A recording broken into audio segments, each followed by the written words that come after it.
atau memang justru AI ini bisa jadi apa ya, alat penggantinya seorang jurnalistik gitu? Jadi kalau misal seorang jurnalis itu memanfaatkan sebuah AI untuk mencari referensinya saja, itu tidak masalah karena itu akan sangat membantu gitu. Menurutku jurnalis itu profesi tapi juga kemauan gitu. Karena Informasi itu bukan hanya sekedar informasi yang harus diketahui, tetapi informasi yang harus bisa mencerdaskan kepada masyarakat gitu.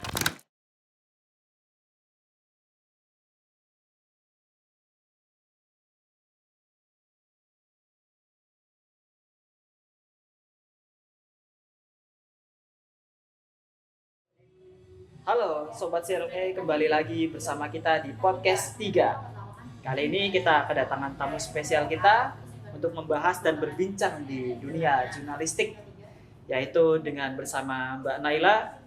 Boleh sapa dulu sama teman-teman CLE. Halo Sobat Circle A. Kali ini kita pengen membahas tentang dunia jurnalistik yang memang bisa dibahas dari perspektif mahasiswa gitu Mbak. Ya.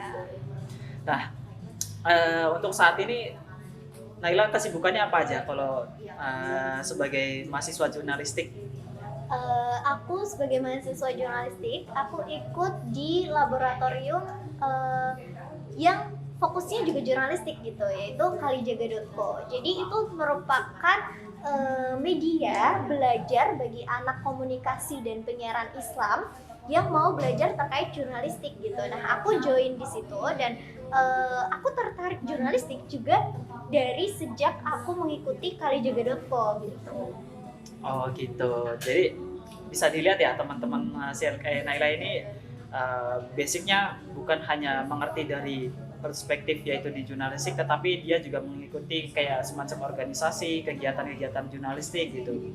Nah, nih Mbak Nay, aku mau nanya, kenapa kok kamu bisa tertarik sih di dunia jurnalistik? Gitu? Boleh ceritain dong sama teman-teman. Yang menarik ya dari dunia jurnalistik itu, karena jurnalis itu punya banyak tantangan. Jadi jurnalis tuh harus berani gitu kan. Jurnalis harus berani untuk mengungkapkan kebenaran, jurnalis harus objektif, jurnalis harus independen gitu. Meskipun kenyataannya yang terjadi di Indonesia saat ini ya mungkin ya mengalami banyak rintangan yang kemudian jauh dari idealitas yang seperti itu gitu. Cuma sangat menarik gitu jurnalistik ini gitu. Gimana kita terjun ke lapangan, gimana kita menulis, gimana kita menyebarkan informasi. Nah, itu tuh sesuatu yang aku suka lah gitu. Oh, luar biasa banget, luar biasa banget. Nah, kan sekarang tuh hampir semua orang rata-rata bisa mengupload konten gitu.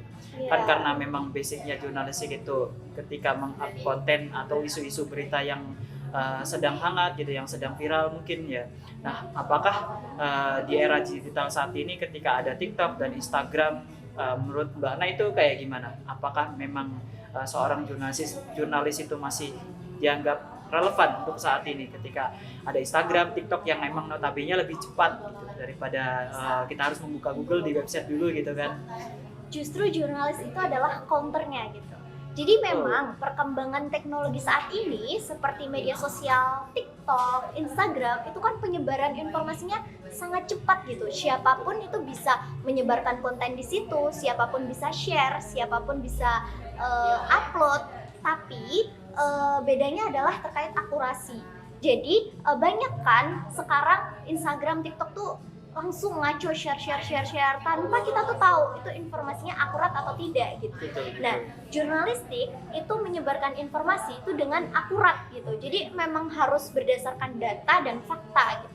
Jadi jurnalis ini justru adalah counter dari disinformasi yang terjadi seperti itu. Tapi juga menjadi tantangan tersendiri untuk jurnalis di masa kini gitu sih. Kalau menurut aku seperti itu. Jadi relevannya tentu relevan. Relevan banget ya. Nah, apalagi kan kalau saat ini ada yang lebih booming lagi, yaitu AI. Oh iya, AI. Ya. Nah, AI ini yang biasanya terkadang ya, karena yang kita lihat ketika kita coba menggunakan dari tools itu, dan lalu ketika direlevanin dengan sebuah jurnalis, ketika tulisan-tulisan itu bisa terbit memakai AI gitu kan, itu kan sangat plagiat banget gitu ya. Nah, apakah untuk AI saat ini itu bisa menjadikan sebuah alat membantu atau memang justru AI ini bisa jadi apa ya, alat penggantinya seorang jurnalistik gitu? Menurutmu gimana? Kalau menurutku itu tergantung dari bagaimana seseorang itu memanfaatkan teknologi gitu. Oh, Jadi kalau misal seorang jurnalis itu memanfaatkan sebuah AI untuk mencari referensinya saja itu tidak masalah karena itu akan sangat membantu gitu. Kayak seperti data-data, tapi bukan berarti kita akan langsung percaya sama data tersebut. Apalagi jurnalis emang harus skeptis gitu kan. yes, betul, Jadi betul, semisal betul. dapat data nih dari satu platform yang itu rujukannya dari AI, ya cek dulu, cross check dulu, bener nggak sih data ini gitu. Terus juga akurasinya di lapangan seperti apa, kayak gitu itu juga perlu diverifikasi ulang gitu, biar berita yang kita sampaikan itu tuh benar-benar akurat, benar-benar berita yang memang jelas gitu, kayak gitu. Jadi memang nggak bisa kalau seorang jurnalis itu memberitakan sesuatu hanya semaunya, hanya dari AI dan semacamnya gitu, karena itu melanggar dari kode etik jurnalistik itu tersendiri gitu. Betul, betul, betul, betul, betul, betul. Nah, karena Naila ini sebagai, kalau misalnya di Kalijaga.co itu sekarang sebagai apa? Sebagai pimpinan redaktur. Pimpinan redaktur. Ya. Wah, wah, wah, wah, wah. Boleh kayak ceritain sedikit pengalamannya nggak ketika kamu menjadi pimpinan redaktur di Kalijaga.co saat ini? Sebenarnya belum banyak ya terkait pengalaman karena aku baru jadi pimpinan redaktur tuh baru aja dari bulan Oh. Januari tahun 2026 Oh, masih ini hangat gitu, masih gitu. hangat gitu. Cuma di redaktur itu aku belajar tentang bahwa setiap berita yang dipublikasikan itu selalu melalui meja redaksi. Jadi meja redaksi adalah yang kemudian bertanggung jawab atas seluruh berita yang diupload gitu. Jadi meja redaksi itu udah punya standar operasionalnya masing-masing gitu. Kayak redaksinya Tribun itu berbeda dengan redaksinya Radar, tentu Ya. berbeda dengan redaksinya Tempo dan semacamnya. Dan mereka punya SOP tersendiri gitu, kayak gitu. Dan SOP itu adalah SOP yang harus ditaati oleh para penulis yang kemudian memberitakan gitu, mempublikasikan berita. Jadi kita dalam mengedit itu juga mengacu pada SOP yang dibuat gitu, SOP yang kemudian disepakati di meja redaksi itu. Oh, jadi udah ada beberapa panduan yang harus diterapkan ketika kita menulis di Kalijaga.co gitu ya? Iya, jadi panduannya itu disatukan dalam sebuah buku yang namanya pedoman redaksi gitu. Gitu. Oke, oke, oke, oke. Nah, seorang jurnalis ini kan ketika dikenal oleh masyarakat, dia adalah mencari berbagai informasi. Nah, untuk mencari berbagai dari informasi itu kan kita butuh yang namanya keakuratan juga gitu. Gak mungkin Iya, dong, betul. ya kan? Gak mungkin dan kalau misalnya informasinya nggak akurat, tiba-tiba kita upload gitu kan, ini kan mengandung sebuah hoax gitu. Dan akhirnya kalau misalnya hoax itu bisa terjadi, masyarakat bisa chaos yang ada gitu. Nah, saya mau menanyakan gini, kira-kira skill apa sih yang harus dimiliki seorang jurnalistik ini? Apakah memang skill untuk bisa mencari informasi yang lebih detail lagi itu seperti apa gitu? Kira-kira apa ya, skill apa yang harus dimiliki oleh seorang jurnalis? Ini sebenarnya menarik banget ya, karena Iya. di zaman sekarang itu kita dituntut jadi jurnalistik yang multitasking gitu. Iya, betul, betul, betul banget. Iya kan, ada namanya sekarang tuh konvergensi jurnalistik gitu, di mana jurnalis itu ya harus bisa upload di sosmed, harus bisa upload di portal berita, IG, Instagram, liputan dan semacamnya itu harus bisa semua gitu. Oh, jadi nggak kayak cuman kayak satu platform kayak di Instagram aja atau di website aja atau di Iya, TikTok benar. aja, tetapi harus konvergensi dan semua harus kita dapetin gitu dan kita miliki gitu. Kita harus bisa semua media, makanya skill-skill kayak menulis, tentu storytelling, kemudian fotografi, videografi itu ya kita harus bisa semuanya gitu. Betul, betul, betul. Jadi menarik banget sih gimana kita kemudian belajar dan bisa multitasking gitu. Jadi kita terjun ke lapangan nih satu kali, nanti uploadnya langsung 5 gitu. Jadi ke 5 media gitu misalkan. Oh, menarik sih, menarik. Berarti yang pada intinya adalah bahwasannya setiap sosial atau setiap masyarakat, setiap individu lah khususnya ya, itu kita harus memiliki skill sebagaimana konvergensi ini nggak cuman hanya seorang profesi jurnalistik aja gitu ya. Iya. Nah makanya nih saya pengen nanya nih, sebenarnya jurnalistik itu sesuatu yang dibilang sebuah profesi atau memang sesuatu yang panggilan saja? Karena kalau misalnya kita ibaratkan jurnalis ini sebuah profesi gitu ya, berarti memang ini sesuatu pekerjaan yang khusus. Jurnalistik, seseorang profesi jurnalistik harus bekerja gitu. Tapi kan ada juga yang panggilan gitu. Kalau panggilan kan kita cuman hanya yang memang kita mencari informasi atau ada berita-berita yang memang itu viral dan akhirnya kita edit sendiri gitu kan. Kita pengen kemauan kita sendiri gitu. Kalau misalnya profesi itu kan beda banget gitu ya ranahnya gitu. Nah, apakah menurutmu profesi atau panggilan ini lebih menjadikan dirimu itu bahwasannya jurnalis adalah profesi atau panggilan gitu? Menurutku jurnalis itu profesi tapi juga kemauan gitu. Karena gini, Oh berarti dua-duanya gitu? iya, dua-duanya gitu. Karena jurnalis itu kan dia menyampaikan kebenaran ya. Jadi memang dari seseorang ini memang punya ditantang untuk berani gitu menyampaikan kebenaran tersebut. Oke. Entah kebenaran itu kayak pahit, manis, pasti kan harus disampaikan. Semisal ada dua kebenaran yang berbeda, dia tetap harus disampaikan dalam satu berita gitu. Kayak gitu.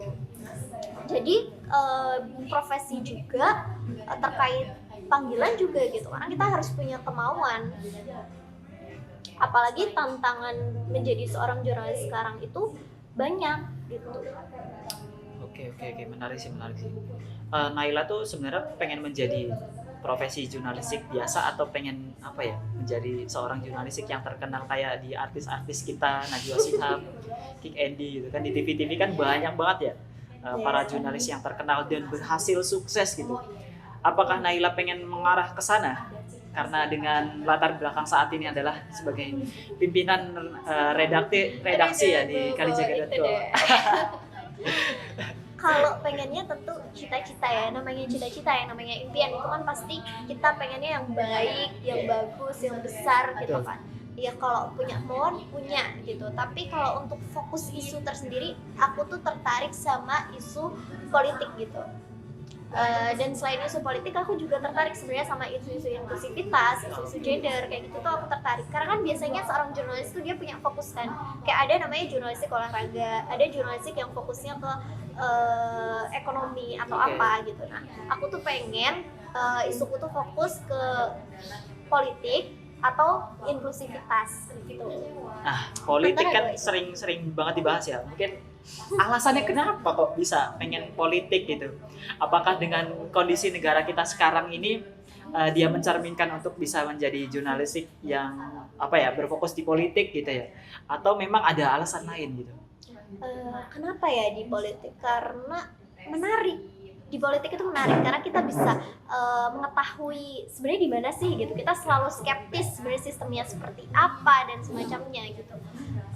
Dan itu suatu hal yang perlu keberanian juga gitu kan.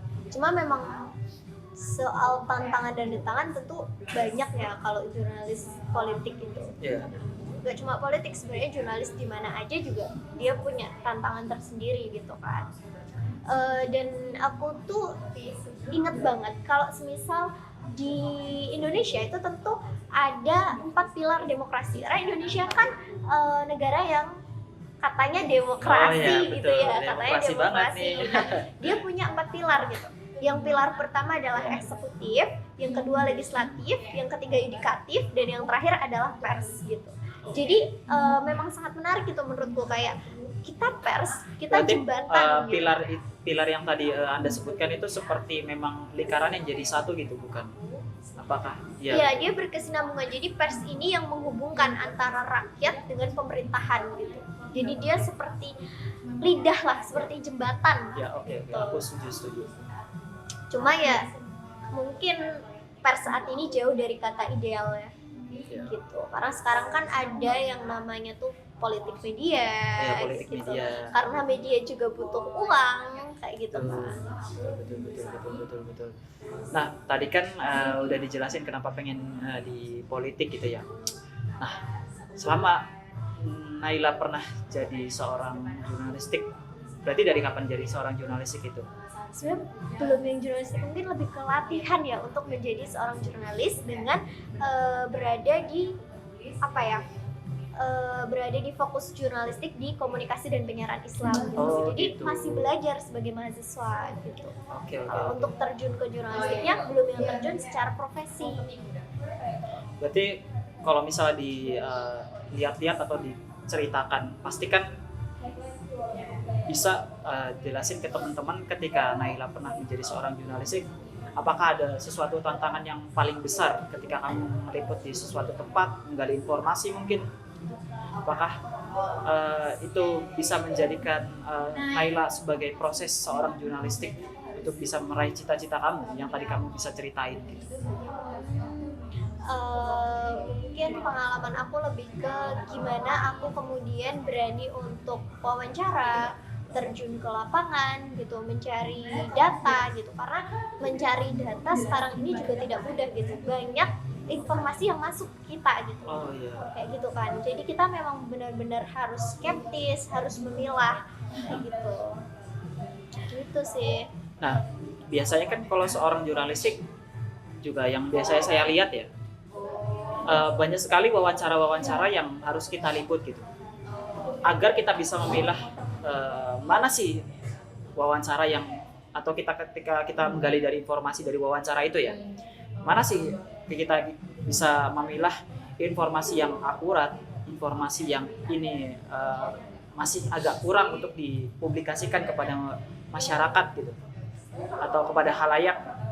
Nah, kira-kira Nai apakah pernah menjadi wawancara ini tuh masih ngambang gitu, dan apa yang harus Nai lakukan ketika wawancaranya masih kurang atau kurang akurat, atau mungkin wawancaranya ya sudahlah ini saja sudah akurat gitu, bagaimana memilah dari wawancara yang hal yang seperti itu gitu?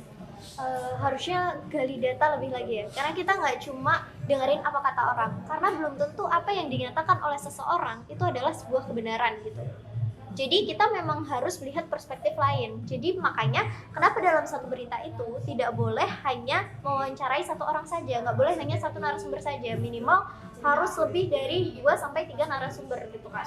Karena ya memang biar nggak hanya dari satu perspektif saja gitu. Selain itu pula kita juga perlu terjun ke lapangan, kita melihat lapangan itu seperti apa gitu, benar nggak dengan yang dikatakan oleh si narasumber. Oh jangan-jangan si narasumber mengatakan A tapi yang terjadi di lapangan adalah B gitu, dan itu harus tetap ditulis. Jadi apa yang dikatakan narasumber ditulis, yang terjadi di lapangan juga ditulis. Itu yang dinamakan dengan objektif gitu. Meskipun ya sebenarnya media saat ini tuh nggak ada yang benar-benar objektif, apalagi yang nggak mempunyai keberpihakan gitu. Kayaknya menurutku semua media pasti punya keberpihakan, entah itu keberpihakannya kepada rakyat, kepada pemerintahan, atau kepada kepentingan lain, tergantung dari media itu dekat dengan siapa. Yes, gitu kan. Setuju. Ya. Meskipun seperti itu gitu, tapi ya kita sebagai jurnalis yang sedang belajar menjadi jurnalis, maksudnya kita sebagai mahasiswa yang sedang belajar menjadi jurnalis gitu kan, ya kalau mengikuti dari apa yang diajarkan kode etiknya itu ya kita menulis yang apa yang dikatakan oleh narasumber, tapi juga apa yang terjadi di lapangan. Jadi kita tetap mencari tahu, jadi semuanya itu balance gitu. Itu kalau yang dari kita pelajari. Cuma ya kondisi atau realitas yang terjadi saat ini ya jauh dari itu gitu. Oke. Jadi udah ada framing tersendiri lah, tergantung sama kepentingan dari medianya. Iya, oke. Ketika Naila menjadi mahasiswa dan bidangnya di jurnalistik, ada sesuatu yang pernah diperjuangin nggak ketika terjun ke lapangan? Aku pengen dapat informasi ini nih, aku pengen benar-benar, karena kamu contoh misal di politik ya, aku pengen banget dengan informasi ini tuh kita bisa mengubah apa ya, halayak dengan cara pandangannya gitu, dengan yang lebih baik gitu kan. Mempengaruhi opini publik. Yes, betul ya, itu gitu. banget. Oke. Kalau sebagai mahasiswa sendiri ya, sebenarnya berita-berita yang terbit, apalagi aku ikutnya kalijaga.com. Iya. Sebenarnya berita-berita yang terbit di Kalijaga itu berita-berita yang soft lah, nggak yang terlalu ke ranah-ranah politik gitu kan. Cuman aku tuh beberapa kali memang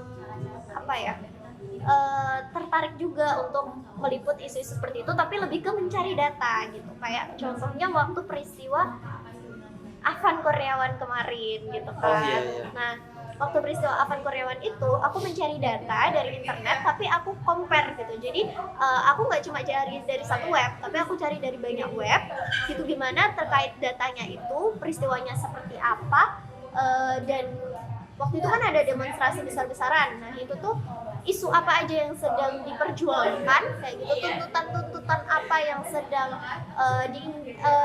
ingin di apa ya, diperjuangkan juga gitu. Dan itu tuh harus benar-benar dicari tahu juga datanya, baru kita tulis dalam satu tulisan gitu, dalam satu artikel. Oke, oke. Gitu sih.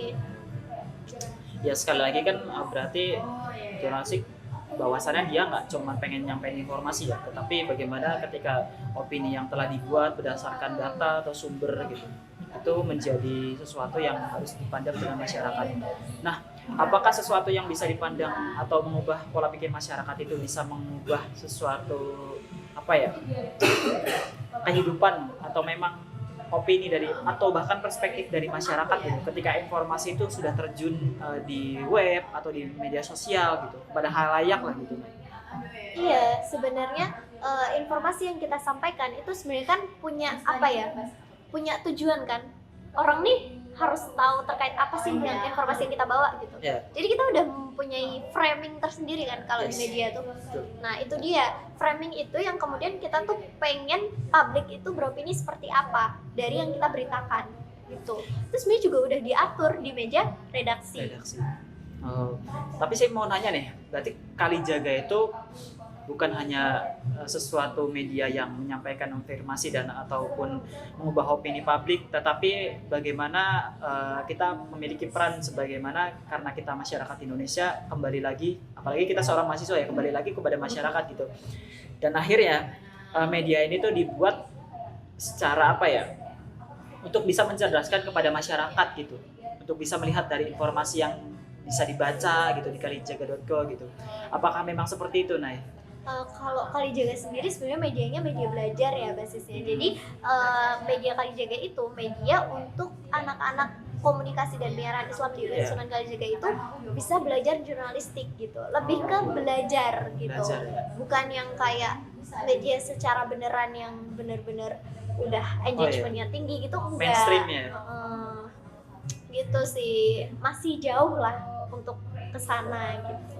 Karena emang medianya fokusnya untuk belajarnya mahasiswa gitu. Dan aku pun masih belajar dan jauh dari itu, masih belum lah.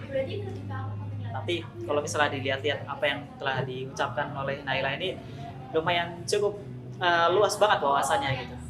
Itu yang membuat saya pengen terus bertanya dan apa ya, bisa apa ya, jurnalis itu bukan sesuatu yang hanya terpaku sama profesi aja gitu teman-teman, tetapi bisa sebuah panggilan ya kan, bisa ketika kita melihat sesuatu yang viral, sesuatu yang harus kita informasikan, kita gali lagi, dan itu kan harus kita publikasikan, karena informasi itu bukan hanya sekedar informasi yang harus diketahui, tetapi informasi yang harus bisa mencerdaskan kepada masyarakat gitu. Apalagi kita melihat isu-isu yang sekarang itu sedang booming, yaitu adalah apa ya, banyak sekali berita-berita yang hoax atau berita-berita yang memang itu duplikat banget, atau berita-berita yang memang itu sangat plagiat banget gitu kan.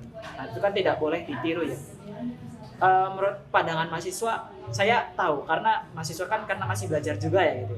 Mungkin ketika ini sesuatu pembelajaran, apakah ada pandangan tertentu ketika melihat media-media yang saat ini tuh keluar dari ranahnya, apakah memang itu ya sudahlah, karena dia punya dapurnya sendiri gitu kan, dia pengen memengaruhi ya sesuka dia aja gitu kan. Padahal basisnya seorang pers adalah bisa kita lihat dari kode etik jurnalistiknya juga gitu. Karena ada beberapa panduan dari kode etik jurnalistik yang harus bisa diterapkan. Menurut Nay gimana? Gimana ya, tapi semua pers emang saat ini ya, kalau realitanya ya mereka pers itu media sekarang ya punya keberpihakan gitu, tergantung dari kepentingan yang mereka bawa gitu. Karena media itu nggak bisa hidup kalau nggak ada sponsor, kalau nggak ada iklan, kalau nggak ada uang. Nah, dengan mereka butuh uang itu, mereka meja redaksinya itu diotak-atik gitu. Makanya nggak bisa yang benar-benar media itu memberitakan sesuatu yang beneran gitu. Pasti ada framing, pasti mereka ingin publik itu seperti apa sih gitu. Jadi kalau misal nih ada media A, dia dekat dengan kepentingan B, ya dia akan membaikkan kepentingan B tersebut untuk diberitakan gitu, tidak akan memburuk-burukan kepentingan B itu gitu. Yang terjadi saat ini memang seperti itu, memang apa ya, miris ya, padahal kan kalau di Indonesia sendiri namanya 4 pilar demokrasi itu salah satunya adalah pers, yang dimana tanggung jawab pers itu adalah jadi apa ya, yang menyalurkan dari rakyat ini seperti apa ke pemerintah, jadi dia adalah jembatannya gitu. Apalagi dengan kondisi yang saat ini itu malah yang banyak diberitakan adalah berita-berita yang gak substansial gitu, kayak berita-berita yang kurang penting lah dirasa gitu, kayak kehidupan pribadi seorang artis, kehidupan pribadi seseorang itu justru lebih banyak diberitakan gitu, dibandingkan dengan bagaimana rakyat kemudian ada yang menderita, gimana kemudian ada yang pelecehan seksual kayak gitu-gitu, malah justru nggak yang lebih di highlight gitu kan, malah yang di highlight adalah kehidupan pribadi dari seseorang yang terkenal kayak gitu.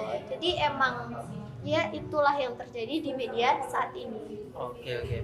Berarti tandanya pers dan jurnalistik itu se-urgent ini teman-teman di Indonesia, karena tanpa adanya jurnalistik atau seorang pers ya, itu demokrasi tidak bisa berjalan juga gitu. Benar ya? Betul. Nah, kita sudah lumayan cukup lama di sini. Sudah 25 menit lebih ya kalau nggak Lama salah. ya? Ya, lama banget gitu. Nah, mungkin ada closing statement dari Mbak Naila untuk teman-teman Circle E gitu. Boleh berikan kepada teman-teman Circle E closing statementnya mungkin apa? Belajarlah selalu dan teruslah berani gitu. Apapun itu yang diinginkan gitu, ketika kita berani maka ya kita bisa mencapai tujuan itu gitu. Itu aja sih, cukup. Oke. Cukup simpel tetapi itu sangat berwawasan banget buat teman-teman Circle E. Mungkin ini saja dari kami sobat Circle E ya. Mungkin kita next agenda lagi untuk Circle E YouTube atau podcast selanjutnya ya kan. Sekian dari kita bisa sapa dulu dan kita bisa memberikan subscribe, like, and komen. Oke, jangan lupa ya teman-teman.